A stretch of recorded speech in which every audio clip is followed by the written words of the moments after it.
everybody, Chris McCabe back again talking about suspension trends, offering my expert insights around some alarming suspension behaviors that we're seeing that entire accounts are being taken down for.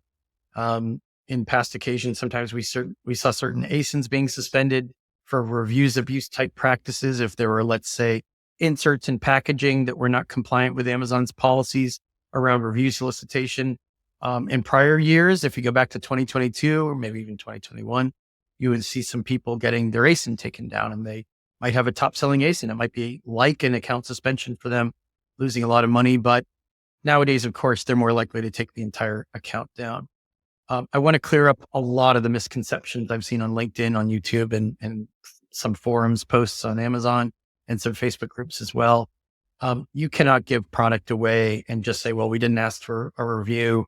Some people are still saying we didn't ask for a 5-star review. We just gave product away and asked for a review, and we should be okay with that. The policy clearly states that you cannot attempt to influence a buyer's review. Yes, that's vague. I'm not saying it's specific. I'm not saying it's as detailed as it could be. I wish it were. I wish Amazon left extremely detailed instructions on the policy pages, and we'll include the link to the page I'm talking about with this video. But the gist of it right now is you cannot influence them.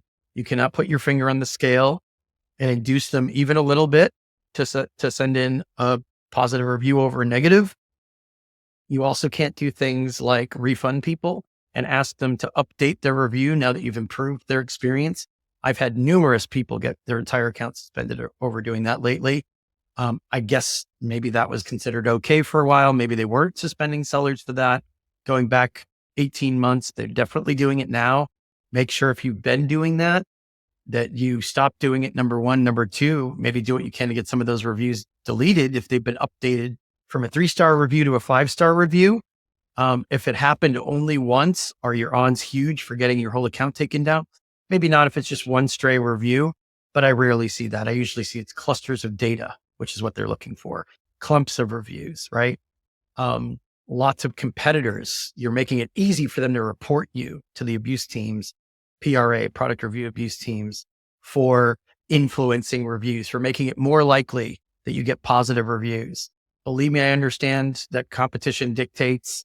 It's tough getting traction and maintaining sales rank. I know why you're trying to get as many good reviews as you can. This is not the way to go about it. We can do another video, another time, another day, or I sometimes interview experts on influencer marketing, and we can have a whole other discussion about the best ways to get legitimate positive reviews without asking for them.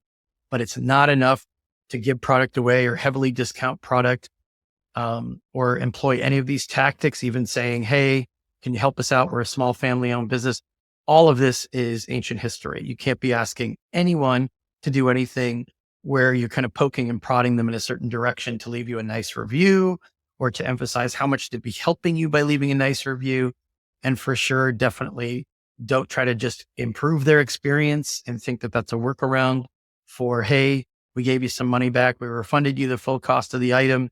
You'd be doing us a big favor, a big help by updating your review, which is kind of wink, wink, nudge, nudge, improving your review. Any attempt to influence a buyer to leave you a positive review, even if it's a negative review where something went wrong, you did the right thing with the buyer. You communicated well with them. You gave them money back, whatever it might be. Never, ever mention product reviews, editing feedback, changing reviews as part of that process, because you could easily get into trouble with that, especially if you're doing it through buyer-seller messaging. The messages are right there.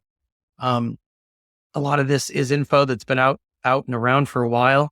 Sellers are still doing this. And I'm not sure if it's just marketing firms they've hired, ideas they got from events or videos they found on YouTube. I'm not sure.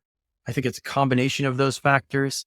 Make sure you understand that you can't just apologize after the fact and take responsibility and say you'll never do it again. Those days are pretty much behind us. They are going to make life very difficult for you during the appeals process if you commit these offenses that they consider to have been announced long ago. They think every seller already knows this stuff.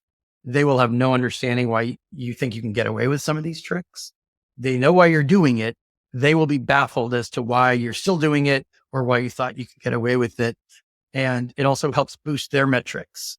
They can suspend more sellers. They can show federal agencies complaining about bogus reviews on Amazon. They can show them a whole roster of sellers that they banned or blocked or kicked off Amazon and suspended for reviews abuse. It makes them look good. You don't want to be the person who just serves their purposes. You want to make sure you're protecting your account, you're not breaking the rules.